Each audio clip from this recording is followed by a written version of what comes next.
ختم نبوت کے دو مفہوم، اردو میں بھی ہماری اپنی زبان میں بھی ختم کے دو مفہوم ہیں۔ مثلا پیسے ختم ہو گئے، پہلے پیسے تھے اب نہیں رہے، کسی شے کا پہلے وجود تھا اب نہیں ہے، یا پنجابی میں کوئی کہے دانے مک گئے، پہلا تھا کچھ گندم تھی یا کوئی اور شے تھی اب نہیں ہے۔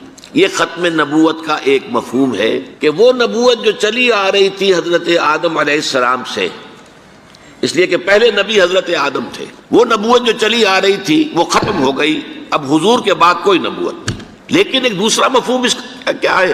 آپ کو معلوم ہے اسکول کا طالب علم کہتا ہے میں نے اپنا ہوم ورک ختم کر لیا، اب اس کے معنی کیا ہے؟ کامل کر لیا، مکمل کر لیا، پورا کر لیا، میں نے اپنا کام پورا کر لیا۔ ختم کا یہ دوسرا مفہوم ہے جس کی روح سے نبوت اور رسالت حضور پر کامل ہوئی۔